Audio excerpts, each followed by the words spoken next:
discuss God's blueprint, let us all welcome our beloved senior pastor, Bishop Ernesto Domingo. Magandang gabi sa inyo lahat. Thank you, Sister Angel Orgena from San Pablo, Laguna. Ayan. And also our worship team leader, si Jenny from Bangkol, Santa Cruz, Zambales. Ang layo, no? And Pastor Ida, you're welcome very much. Pastor Ida from San Fernando, siyempre, CBCM, and Pastor Romeo, and the rest. Si Brother Leo, you're welcome. Si Sister Glenda Marti, you're welcome, and the group. Sila, Abigail Perez, you're welcome. Thank you very much. At maging si Sister D. Balbanida from Antipolo. Ang layo pa, no? Nakalakbang yata sila ngayon. And Pastor Bernie, nakalockdown din ng kanilang lugar. Pastor Bernie, you're very much welcome. Sister Vicky, ang tagpo sa'yo, nakalockdown sila. So, and also, ang aking mga kasama, I'd like to recognize here from our main office, ang ating yan, sa Pastor Bernie and Vicky. Hi, Vicky. Si ang ating si Sister Abigail Balbanida, Abigail, Talastas, narito siya together with Sheila, and we have special guest, Jomar. Okay, so we're going to continue our study regarding the sixth dispensation, mga pangyayari. The word ecclesiastical, no? From the word ecclesia, it means church, no? Mga pangyayari sa church with the Holy Spirit. Yan. So this is when Christ ascended to heaven, he fulfilled his promise.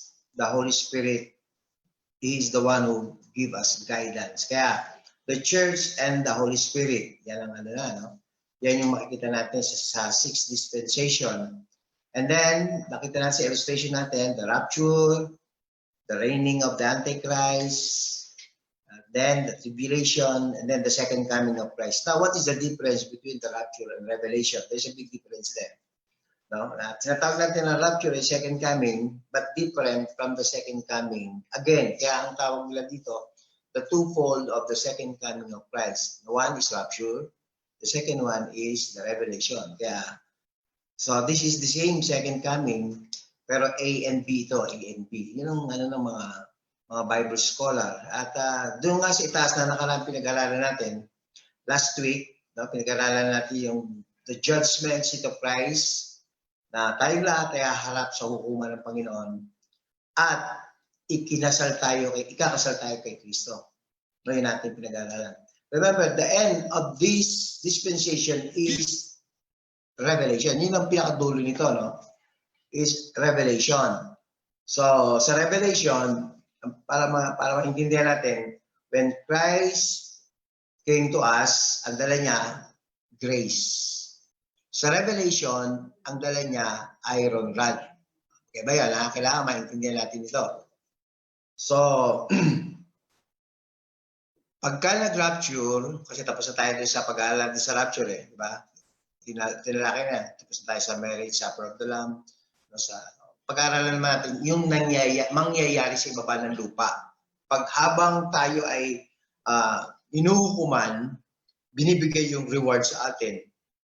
No, yung mga bagay na ayon sa ating ginawa, may nangyayari naman sa ibabaw ng lupa. Kaya nga, 7 years tribulation dito sa ibabaw ng lupa at meron naman nangyayari sa langit. Now, we do not know, but sa setup natin, kasi kung mangyayari doon sa Great Tribulation ng rapture, parang may iba. So, gumagawa ako ng isang bagay para magkaintindihan lang tayo. No? Kasi the rapture, it might be before tribulation or in the middle of tribulation. We do not know. Pero ang malaga, dahil nag-aaral tayo, para makita natin kung ano talaga yung setup. Now, ibig sabihin, habang may nangyayari sa taas, may nangyayari sa lupa. Ganun lang kasimple yun. Okay? Ganun kasimple yun na para makuha natin, ma-absorb natin. So, ulitin natin, sa ating pag-aaral ng mga nakaraan, tapos na yung rapture, tapos na yung wedding supper of the Lamb. Ngayon ang pag-aaralan natin, yung nangyayari sa lupa. This is we call the reigning of the Antichrist. Another word na magagamit. Sa Triania pa, 7 years kasi ito yung naputol na pangyayari na dapat sana kung tinanggap si Kristo, no? Kung tinanggap si Kristo, tapos na sana. Itong 7 years, nakadugtong ito sa 69 weeks. Kasi 70th week yun yun ay pinakita kay Daniel 70 linggo. Because they rejected Christ, naputol pagdating ng 69, nahiwalay yung 1 linggo. Yun yung tribulation. Kaya yung pagitan ng 69 at saka ng 1 week, yun naman ang panahon ng mga hintil. Kaya umikot yung mga pangyayari. Yung Espiritu Santo at saka church magkasama. So si Christ pumunta rito, dala niya biyaya. In-explain na natin yung biyaya at saka law. Diba? Parang Moses with a stick and Jesus Christ with pusher, paglilinis ng kuko. Parang gano'n. So ngayon, pagka nag-rapture, I'd like to remind again, pag nag-rapture, akyat ang puspos, akyat ang Espiritu Santo, akyat ang biyaya. May maiiwan. Siyempre, yung hindi puspos. O binigay ng Bible dun, mga mangmang. They are claiming that they are Christian, but they are just only a professing but not possessing Christian. There are big difference dun sa spirit-filled Christian at saka carnal or natural Christian. So, dapat ang tama, spirit-filled Christian, ang isang Kristiyano. Okay? So, doon naman tayo sa ibaba. Pag-aralan natin ang ibaba. Ano ba yung ibaba? Ano ba nangyari doon sa ibaba? 1. Matthew 24, verse 21. Get sila. I'm going to read and you can read with me with your eyes. O pwede ninyong lakasan, hindi naman kayo marinig dito. Sapagkat kung magkagayon, yan. Sabi ni Christ, Matthew 24 ito, this is the prophecy of Christ. Accurate ito. No, hindi siya pwedeng magkamali kasi siya yun. No? He is an all-knowing God. He is omnipotent, powerful. He can know many things. Marami siya. Sapagkat magkakaroon ng malaking kapigatian. Pag sinabing malaking kapigatian, this is great tribulation. No, yung kapigatian na ito, ang tinutukoy dito, yung next 3.5 years. Yung first 3.5 years, reigning of Antichrist. Ang tawag doon, wrath of Antichrist, puot ng Antikristo sa bangaw walang tatak, especially sa mga naiwanan. Tatataka sila, hindi sila makakakain. Ito matindi rito, na ang gayon ay di pa nangyayari buhat sa pasimula ng sanglibutan. Hanggang ngayon, at hindi pa mangyayari kailanman. Ibig sabihin, mula pa nung kay Eva at kay Adan, hanggang sa crucifixion, hanggang sa panahon natin ngayon, yung kapagitiang padating, hindi pa nangyayari nung panahon na yon. Ito ang sabi ng Bible, no? Let's take this word. So, sabi niya, hindi pa nangyayari buhat pasimula. Now, if we analyze this word, this is more than Sodom and Gomorrah. Alam naman natin nangyayari sa Sodom at Gomorrah. This is more than Noah's Day. Alam naman natin ang nangyari sa Noah's Day. Mas matindi pa ba itong mangyayari na ito kaysa sa Sodom and Gomorrah? Noah's Day? Ayan ang sabi ng Lord. At hindi mangyayari kailanman, sabi niya. At hindi na mangyayari kailanman. So, ibig sabihin, this is worst scenario. Okay? Sa tribulation, pag-aaralan natin yan. Tignan mo natin. Pero ito yung sinasabi ng Bible. So, this is the Antichrist reigning, the wrath of God, wrath of the Antichrist na magaganap sa lupa. Yan sinasabi. At mahayag ang taong makasalanan, ang anak ng kapamakan. So, makikilala ang Antikristo, the first beast. And this first beast is sponsored by the invisible government. Why invisible government? Bakit invisible government ito? Because in the last days, there will be a secret society will arise. So this is lihim na samahan. No, at ito ay back up, itong Antichrist, the first beast is back up of the religious leader, the second beast, ikalawang halimaw, the Pope. And then, back up siya ng 300 committee, the billionaire all over the world. Now, isa-isahin mo natin. So, ibig sabihin, makikilala ang taong makasalanan. Pagka narinig natin ang isang bagay sa taong makasalanan, diba, ipinahayag. Nagkaroon na halimbawa. Kasi tatlo pala yung napipinpoint in my own opinion. This is, I'm not dogmatic, but nag-aaral tayo. Bakit tatlo? Sabi ng mga Bible scholar, this is coming from the Bible scholar. Sabi ng Bible scholar, ang Antichrist, which is the first beast from the book of Matthew 24, sabi nila, ito ay magagaling sa Europe. Europe magagaling. So, tingin ko may point sila doon. Ano? May point sila. Kasi nga, from Jerusalem, through Paul, he preached. Pero siyempre, hindi naman siya tatagal. Hindi siya abot sa panahon natin. Umikot yung church. Pero duman sila sa dark age of the church, di ba? Tinorture sila sa tinawag si Martin Luther. Umikot ang Espiritu Santo through the church from Europe, Africa, down to Latin America, Asia, even up to now. Umikot siya. So why umikot? Kasi that's the time of the Gentile nation tayo. So yung focus ng Diyos sa Israel naputol for the meantime. Yung 69th week naputol yun. Kaya yung focus ng Diyos supposed to be nandun sa Israel, pumunta yan sa Gentile nation sa atin. Ngayon, ang pinaka-sign para mabalik ang kanyang focus, yung Antichrist, papasok yan sa templo. There are three kinds of temple. Diba? Solomon's temple, Zerubbabel's temple, and then the Antichrist. Itong ginawa at gagawin, Antikristo ang mag-reign doon sa kanila. Because they rejected the real Christ. So ito yung mangyayari, magkakaroon ng isang malaking kapagitian. Verse 4, 2 Thessalonica 2. Na sumasalangsang, sabi niya, itong mahayag ng taong makasalanan, anak ng kapamakan, the son of perdition, yan sabi ng Bible, na sumasalangsang nagmamataas laban sa lahat na tinatawag na Diyos o sinasamba. Like Lucifer himself, ano?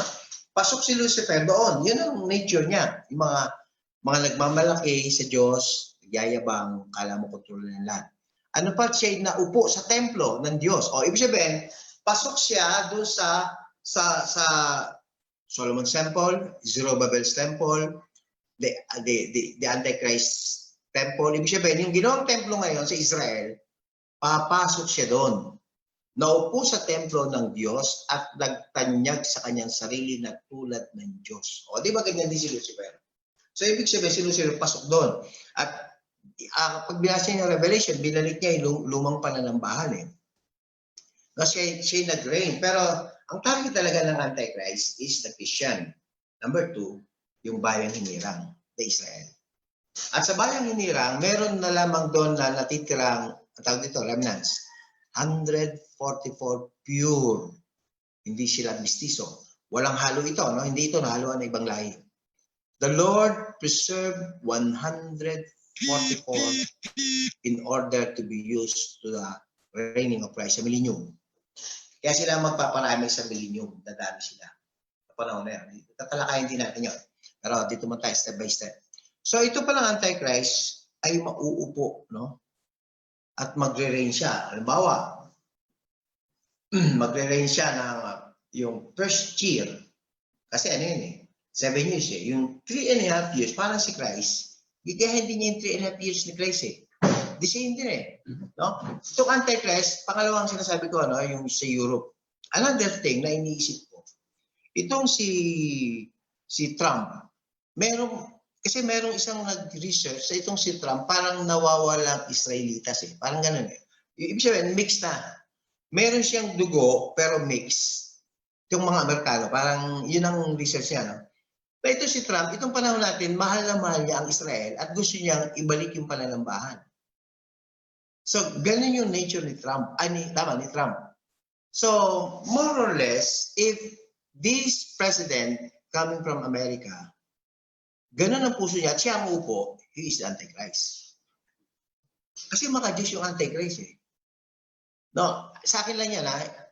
Another thing na iniisip ko, merong verse sa Bible na sinasabi na ang Antichrist, siya ay nasugatang ikamamatay at gumaling. Umanga ang maraming tao.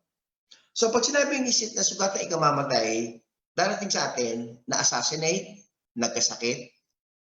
Sino yon? Maaaring sabihin natin literal na nagkasakit o kaya in-assassinate, nabuhay. Nag-50-50, nabuhay.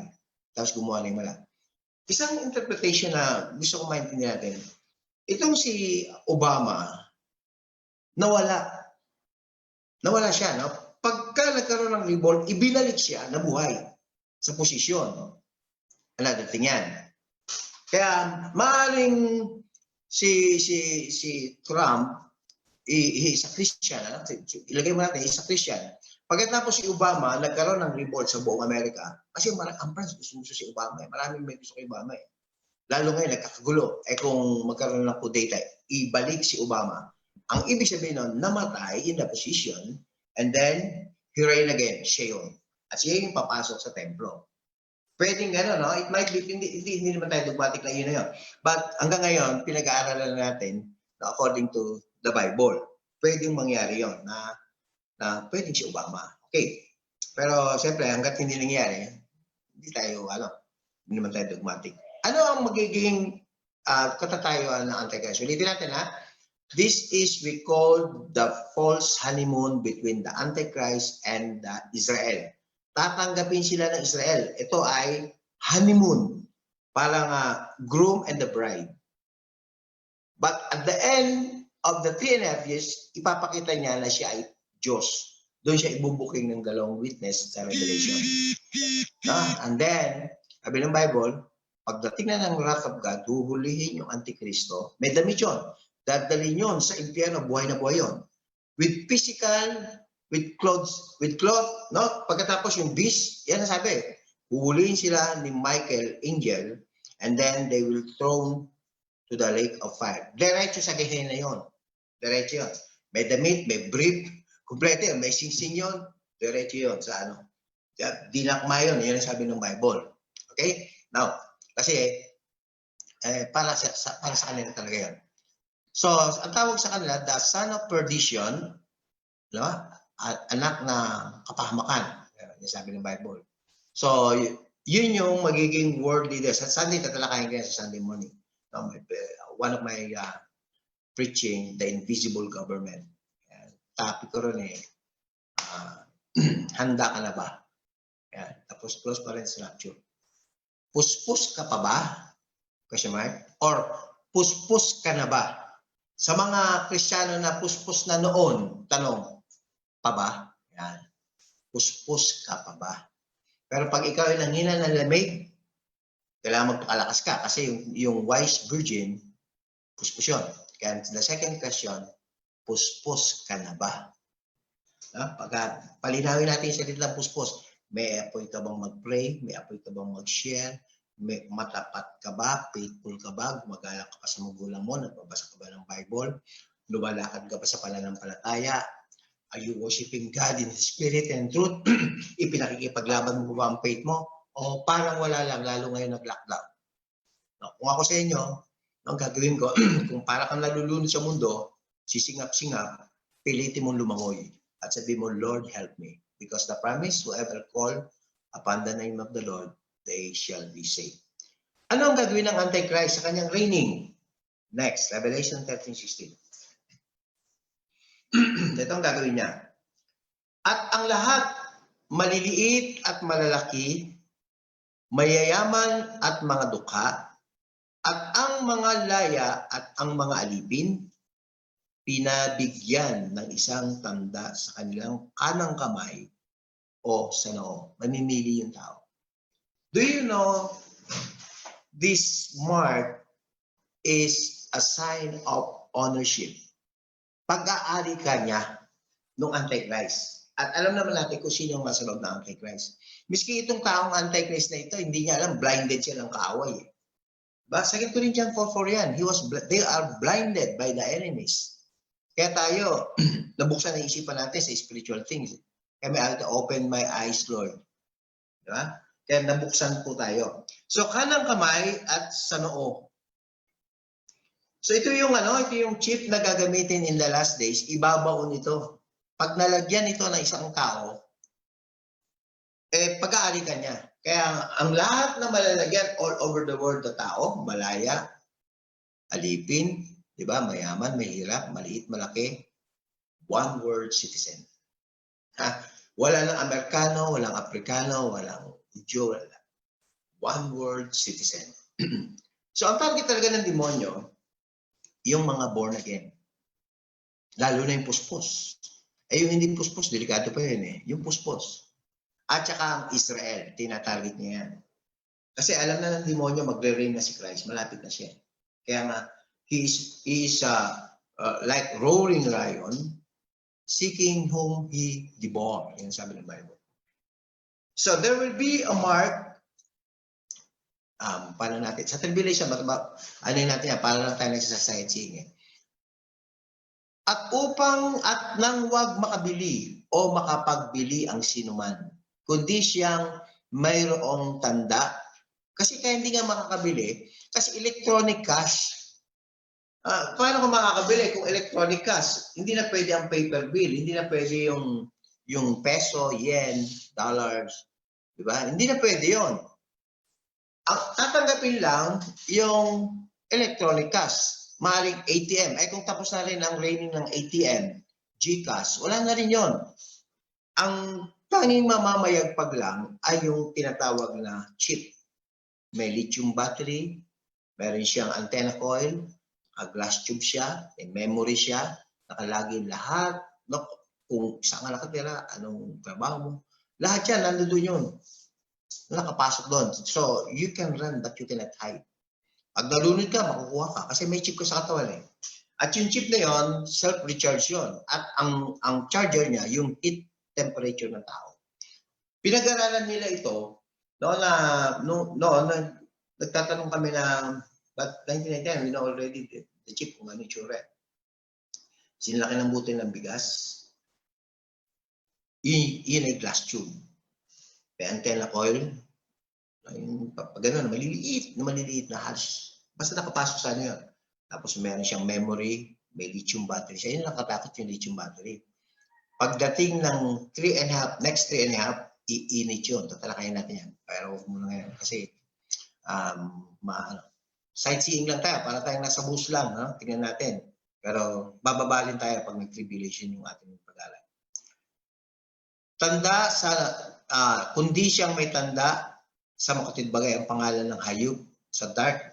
That's the mark of the beast, the ownership of the beast. Pagka ganyan ang bilihan, wala ka na mabibilihan sa paligid. Ang makatatayo lang ng mga tindahan sa buong Pilipinas, sa Pilipinas na lang tayo, pero ganun din sa ibang bansa. Ang makatatayo lang yung Alphamart, di ba? 7-Eleven, yung Save More, SM, yung may kakayanang bumili ng scanner para kunin. Si Kami, hindi na makakaano yan Yung tindahan sa paligid nyo, paano pa makakapagbili ng ano yan? Sila mismo bibili. Ang matindi nun, pag inabot natin yung ganyang raining at hindi pa nag-rapture, yan ang mabigat. Siyempre, paano yung mercury? Hindi ka makabili sa mercury. Paano yung pera mo? Sa bangko, kung may pera ka sa bangko. Sayang, Bishop, sayang. Andun, inipon ko pa naman yung tithes. Andun doon natin. Kaya hindi na natin makuha. Yan. Kaya sinasabi ko sa'yo, hindi mo na may dadala sa spiritual bank. Kaya malang panlangit. Sayang. So kaya kung may pera ka, pero sa tribulation ko tatalakayin niya, meron naman paraan. Ibibigay ko sa inyo yung paraan. Verse 18, dito ay may karunungan ang may pagkaunawa. Bilangin ang bilang ng hayop sapagkat siyang bilang ng isang tao. At ang kanyang bilang ay 666. Now, take note.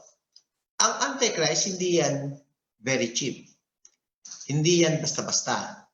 Pag nandaya yan, hindi siya magdadaya ngayon at mag-uumpisa siya nung January. Hindi gano'n. Hindi gano'n Antichrist.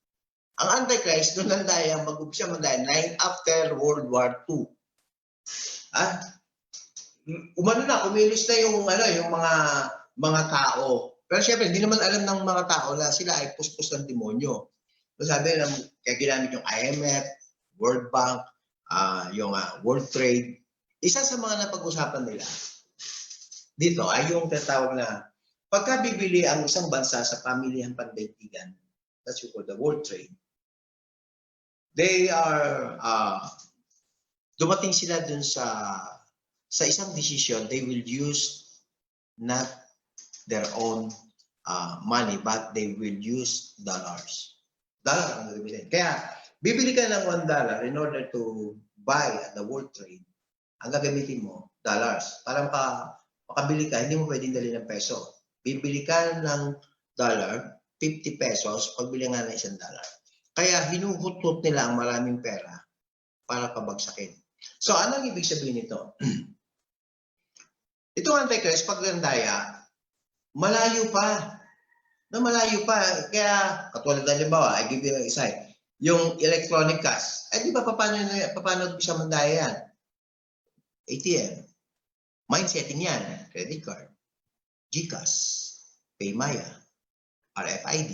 Di ba? Mrs. sa tollgate. Gagano na. Electronic cash yun eh. Punta ako ng Hong Kong. Electronic cash. Punta ako ng Singapore. Electronic cash. Ng Korea. Sa South, electronic cash. Sa Bangkok, electronic cash. Singapore, sabi ko, sa buti nga sa atin, sabi ko, okay pa rin sa atin. Kasi sa atin, medyo delay. Nahuli tayo, no? Medyo, because all things work together. Kaya sabi na, yung ibang masa, maunlad na. Sila, yung mga nasa Hong Kong, doon na nakatira. Pag lalabas sila, card lang, no? ID, national ID lang, no? Iba yung pila nila eh. Walang bantay. Shoot lang sila. Pagbalik nila, shoot. Pero kung Pilipino sila, pagdating sa immigration niya sa atin, passport ang ginagamit nila. Paglabas nila sa atin, punta sila ng Hong Kong, passport ang ginagamit nila. Pagdating sa Hong Kong, walang pila. Susubo lang nila ngayon. Diretso, wala nang bantay. Subo lang sila ng subo ng ID nila. That's what we call the national ID. Sa atin, si September pa lang ipo-full blast. And take note, another. Sabi ko sa inyo, national ID is one step to mark. Isang hakbang ang ID, kasunod na hakbang yan, tatakan. Late na tayo, marami nang tumanggap ng Mark of the Beast. Pinapakita yan sa YouTube. Alam na natin yan. Pinapakita and in-identify, tinuro ko sa inyo, this is like a bottle of rice, di ba? With lithium battery, with antenna coil. At ang naka-invento pa niyan, alam mo kung sino? Pastor. Born again. Bira, talaga naman. Born again pa. Pinadala ko sa inyo ano yan eh. Hindi pa siya Christian noon. Merong isa kasi nagpagamot na mayaman. Yung parang sa likod lang. Nag-isip sila kung paano gagawin yon. At nag-failure din yon. Tapos hanggang sa may kumuha sila kumpanya para gamitin, para ma-monitor, gagawa ng chip para makamonitor ng mga bagay. Hanggang sa na-develop, hanggang siya mismo involved at siya isang parang electronic engineer. Nagpatotoo siya, nagpipreach siya. Tapos sabi niya, isa ako sa mga nakagawa ng chip na ito na gagamitin ng invisible government, the secret society. Kasi ang mga secret society, yan yung billionaire all over the world. Sila ang mayroong kagawan sa terrorist. Sila ang nagpipinas yan. Alam ba yung sa ibang bansa, yung mga nakaitim na, alam niyo ba yan? No, sila nagpipinas, drug, sa Sunday talaga yan. Now, ganyan mandaya ang kaaway. They will create crisis in order to introduce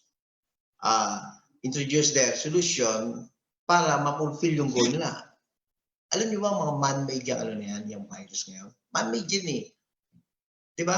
Ang nakikita lang natin dyan si Bill Gates. Pero behind Bill Gates, meron siyang kasama. No? Parang Duque, siya lang ang nakikita natin. Pero may backup si Duque ng mga other secretary, president. Yun yung mga backup. Si Bill Gates, may mga backup yan like Kulubs, Lee Morgan, Rothschild, the owner of World Bank. How many network meron si Rothschild? $438 trillion. In order to have 1 trillion, you need $999 billion para lumabas ang 1 trillion. So, kung may 1 trillion ka, meron ka $999 billion. 438 trillion. Ay, kaya ang tawag sa kanila, the lords of the money. No? Yan sabi sa kanila. They are called the lords of the money. So, yung 666, hindi naman cheap ang Antichrist na idodrawing o itatatak na literal na 666 sa noo mo. Hindi ganon. High-tech ito, no? Ibig sabihin ng 666, this is a system. No? Ito ay isang sistema kung paano niya kontrolin the whole world. Kaya nga meron tayong tinatawag na globalization. What is globalization? Okay? They will implement the new system all over the world. Kaya meron tayong mga charter change ngayon. Do you know that the charter change is the way of the Antichrist? Kung paano isinisigaw ni John the Baptist, prepare ye the way of the Lord. Repent and be baptized. Ganun din may sigaw ang Antichrist, charter change. Kasi makakapasok ang batas nila pag nagbago ng pag tinanggap ang charter change. Ang alam lang na sa ating bayan, sa ating bansa, ito, atin-atin lang, hindi na pagsasagot. Alam nila, basta pagbabago, hindi na lang way of the Antichrist yan. Wala silang alam-alam dyan. No, na ito ay pamamaraan ng Antikristo para makapasok siya sa bawat bansa. Kasi meron silang hidden agenda. And one of their agenda and goal is to depopulation plan. Meron silang, kasi they believe by the year 2030, 2029, 10 years na lang, they believe by the year 2020, no, ang world population aabot tayo ng 11 billion to 15 billion at hindi na sustainable para sa pagkain ng mga tao. Kaya meron silang plano na depopulation. Through what? Vaccine. Through what? Food. Ba? Pampabawas pala ng taong food. O, biro mo, pasarapin mo yung mga cake. Ang tamis-tamis yan. Diba? Matamis yan. So, soft drinks ka pa. Coke. Tapos yung chocolate ka. Diba? Tapos magkakape ka ng 3-in-1. Kakain ka ng only rice sa inasal. Iyabang mo pa. Sige. Nakalim eh. Hindi mo alam, nagpo-form ng sugar yun. Kasi inom ka ng iced tea na napakatamis. Diba? So, ibig sabihin, through that kind of food, nilalason mo unti-unti ang iyong katawan. Nag-perform ng glucose, matamis yun eh. Kaya hindi mo maramdaman. Ang alam mo lang, yung pita ng laman. Masarap eh. Diba? So, kaya ang papasok doon dapat, discipline, self-discipline. Kailangan discipline. So, ang Antichrist, hindi siya cheap. Hindi siya basta-basta. Pag nandaya siya, noon pa. Diba? Pinakita ko sa inyo the image na nakita ni King Nebuchadnezzar. Diba? The gold. This is the reigning of the Babylonian Empire, the Grecian Empire, diba? The reigning of Grecian Empire, Medo-Persian Empire, Roma Empire. Ito yung Roman Empire yan. Ito yun, yung umuli kay Kristo, Roman soldier. At pagkatapos doon sa hanggang biti, bakal yun eh. Hanggang doon sa 10 toes, putik na may bakal. So ibig sabihin, this is the combination of the Roman Empire together with the Antichrist. This is the revived Roman Empire. In other words, yung spirito sa Babylonia na nagpe-persecute sa mga anak ng Diyos, spirito sa Medo-Persia na nagpe-persecute sa mga anak ng Diyos, spirito sa Grecian Empire na nagpe-persecute sa mga anak ng Diyos, spirito sa Roman Empire na nagpe-persecute sa mga born again, hindi namamatay, the same spirit, at ang huling bugso nila, huling galaw nila, yung sa 10 toes. At yung 10 toes na yan, tinalaki na natin yan, yan yung 10 magna region. Na itong mga matatalinong tao, itong mga billionaire na ito, kumuha sila ng mga matitinik na scientist, magagaling na engineer, no, mga electronic, lahat ng mga magagaling, kaya nilang bayaran yan. Papatay, kaya nilang bayaran yan. At yun ang nakapag-formulate, no, ng mga bagay-bagay na kailangan in order to fulfill the goal. At napag-aralan ng mga matatalino ito, by the year 2011, 2030, mga 300 billionaire yan eh. But remember, among that 300 billionaire, meron niyang 13, parang sila yung mga board member, 13. Yung pyramid, yung itaas nun, di ba may mata yun? Yung makikita natin sa dollars, di ba? Anot, Quietus, Novus, Ordo, Secolorum. Ibig sabihin ng the New World Order, isang pangmundong kaisan ng bagong pamahalaan. At ito ay pinangungunahan. Nitong 13, bawa 300, less 13. Yung 13 sila nasa taas. Tapos the rest is the 33, yung Illuminati. At isa dyan sila Queen Elizabeth, Rockefeller, sina Bill Gates. At meron naman sa ating bansa na mga Illuminati rin, na mga senador, president, vice president, pero hindi nila alam yung inner circle to. So itong mga Illuminati, may mga matatalinong tao yan na binabayaran nila. At saka isa pang alam nila ganito I give you mga hints. Sa Habakuk, sabi ng Panginoon, kahit tirahan ninyo ang kalawakan, ibabagsak kayo. In other words, in the last days, matitiran ang kalawakan. At alam niyo ba kung sino ang unang bumili ng outer space? Si Prince Charles. Kaya meron na ngayong school how to walk in the universe. Nung araw, ginawa nung bata pa ako, merong bumagsak na Skylab. Ang tawag na Skylab. It means laboratory in the sky. Bumagsak yun. So, kaya nila mag-assemble. Mayayaman sila At isa sa nakabili ng outer space ay ito. Kita mo yung Mars. Kasi alam na nila na ang mundo marami ng proton ready to dissolve. Pero mali sila ng pagkakaintindihan. Although nakita nila yan, pero kontrol ng Diyos kasi meron pa tayong millennium Diba? Meron pa tayong rapture, meron pa tayong tribulation makikita, meron pa millennium. 1,000 years pa yun So malayo pa. And then, judgment. Doon pa lang ulan ng apoy. Kaya hindi pa magugulo ang mundo. Third World War, malabo pa yan. Yan ay tinatawag na the rumors of war. The rumors of war yan. Yan ay nakasabi sa Matthew 24. So the Antichrist is not very cheap. Hindi literal na itatatak ng 666, kundi sistema. Pero 666 yan. Yun na yung 666. Pero ito ay isang sistema. Ano ba yung tatak niya? 666. That's the mark of the Antichrist. Okay?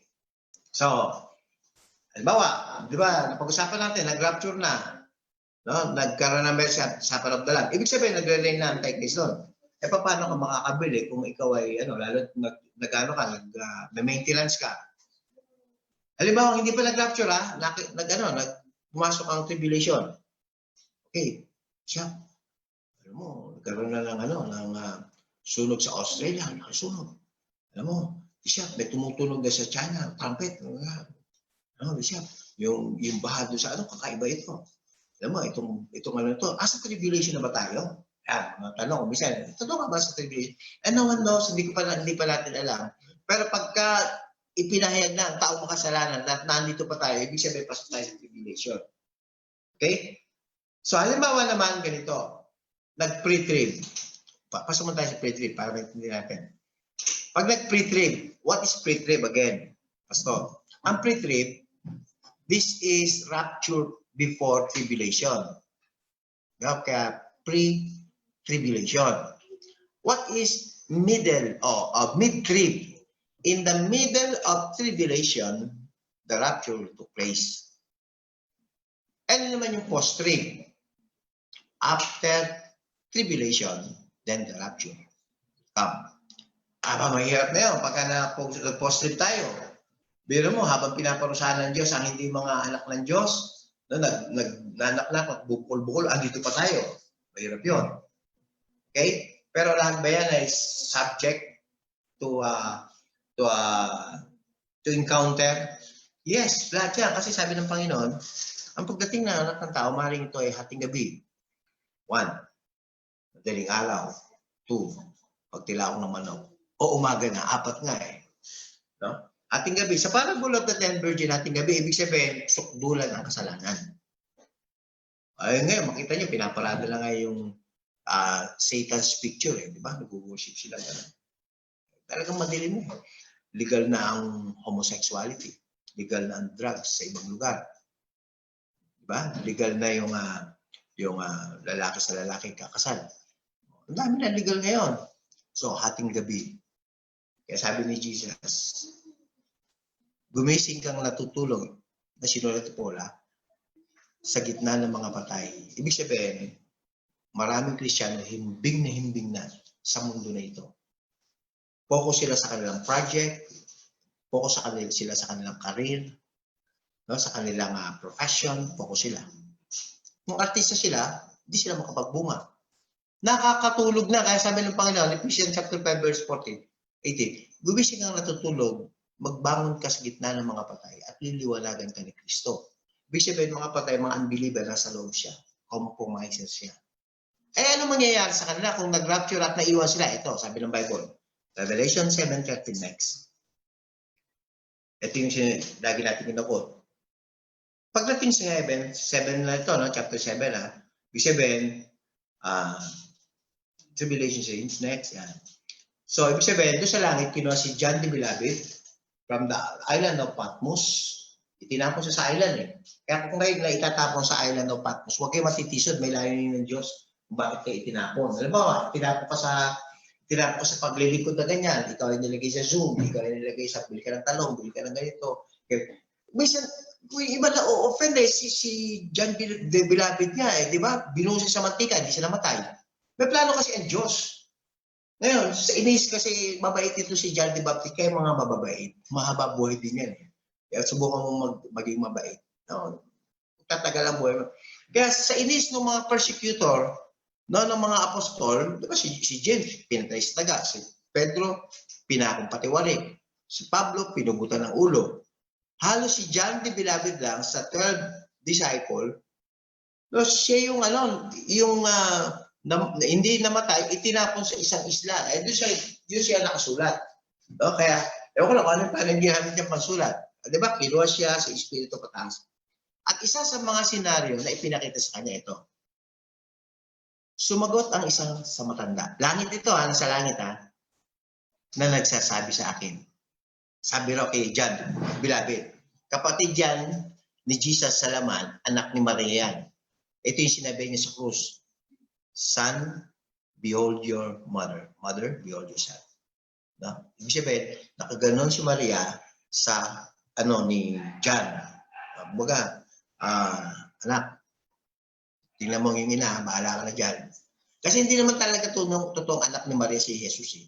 Kasi Jesus ay Diyos. Alin ba una? Tao o Diyos? Ganun na kasimple yun. Okay? So, sabi niyan, sumagot siya.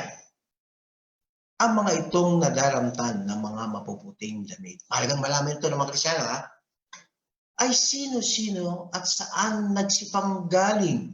Sabi nung nasa itaas, elder, maling elder siya o angel siya. Ang kinakausap niya si John the Beloved. Kinuha in the spirit. Tignan natin ang sagot. Ang mga ito ay nanggaling. Sabi niya, sino-sino at saan nagsipanggaling. Next. Ang mga ito'y ang nanggaling sa malaking kapigatian, tribulation, na nagugas ng kanilang mga damit at pinaputi, ba? Mukhang dumumi, no? At pinaputi ng dugo ng kordero. And then, next, verse 24, 20 verse 4. Nakakita ako ng isang luklukan at may mga nagsiluklok sa mga ito. Sila'y pinagkalooban ng paghatol.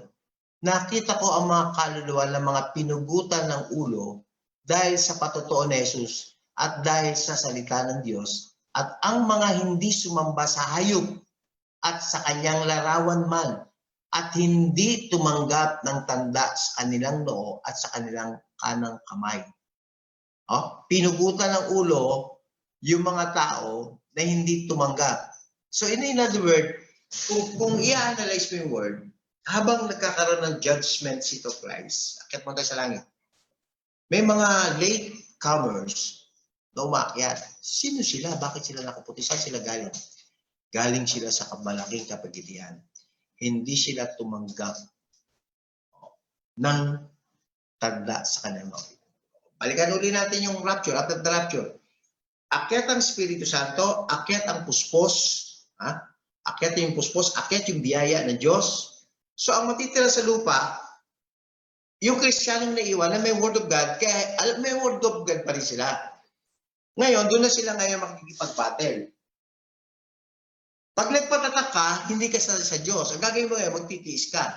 Tingnan natin ang konting tribulation. Mga naiwan. Baba muna tayo ng konti.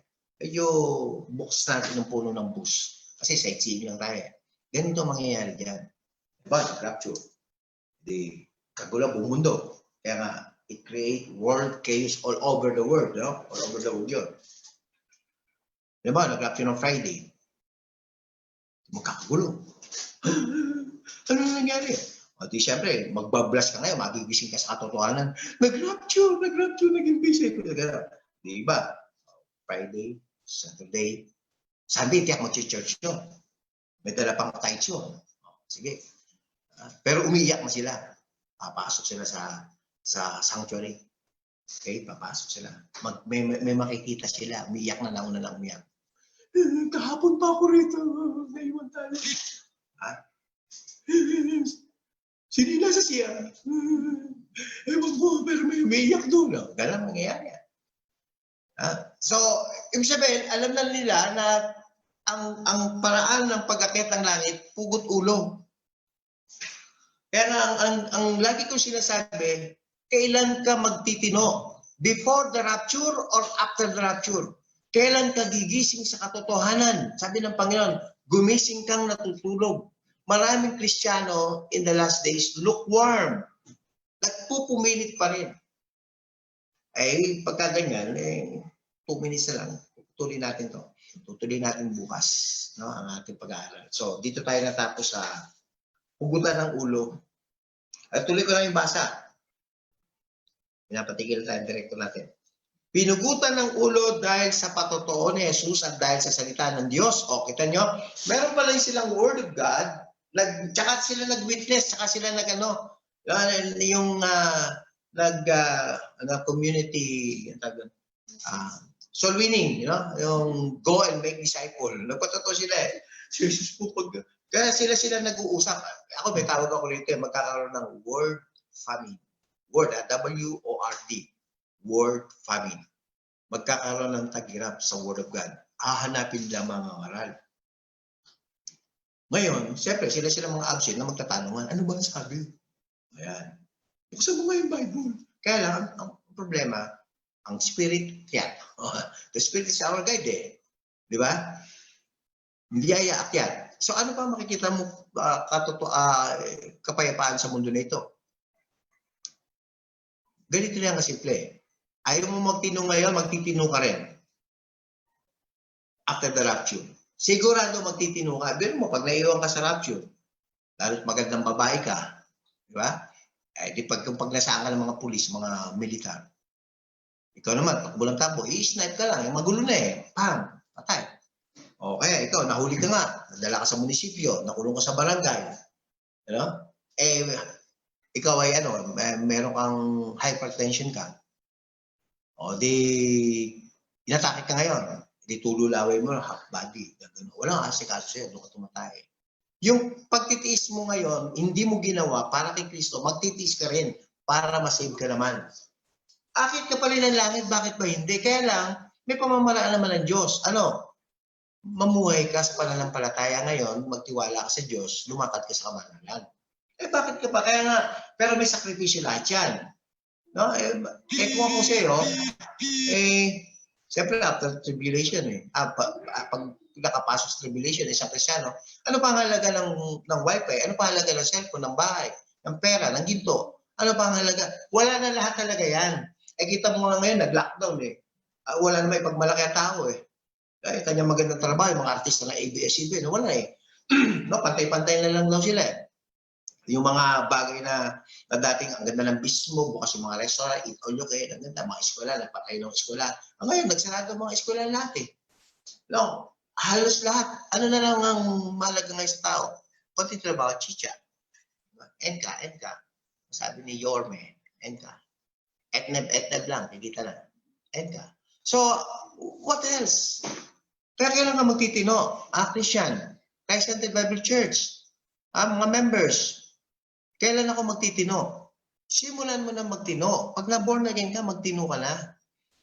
Medyo daraan tayo sa mga trial. Alam niyo kung minsan ang unang binabala, ang ganda ng message ni Pastor Riley no Sunday. Nireplay ko, panoodin nyo. Yung message si Pastor Riley, if you do not watch that, you miss a lot in your life. Anong sikreto ng buhay ng tao? Maraming Kristiyano hindi marunong magtono ng kanyang puso. Ikaw ang magtotono ng iyong puso. Ang ganda. Pinanood ko, yan ang devotion kanina. Pinanood ko eh. Sinisya, sabi ni Pastora. Is ang ganda nung ano. Ko, no? Pati, isinend ko eh. Hindi pala kasi sa messenger, puro awit ni Ayon ang nando doon. Pinagsisend ko, kala ko mapupunta lahat. Hindi pala eh. So, puro si Ayon lang nando doon. Pero ito na rin, puro awit ni Ayon. Ang dami ko na isa na. Panoodin nyo, no? Tignan ninyo, ibuksan ninyo. Please lang, ang ganda. Ito ay, this is for your own benefit. Kaya kung problema mo sarili mo, siloso ka, nagtatampo ka, magagalitin ka, matatakutin ka, kuripot ka, no? Alis ka ng alis sa ministry, alis ka ng alis. Ganito. Ang problema diyan hindi yung sarili, hindi yung ano yung nakikita. Ang problema diyan yung nakakakita. No, maraming Kristiyano hindi marunong magtono ng puso. You need to learn how to in tune your heart. Ang ganda nun. Please lang, panoodin ninyo. Mula umpisa, kung hindi kayo nakapag isalpak ninyo sa mga leaders ninyo, papanoorin nyo. Ang ganda. Itong nakalang sandi lang.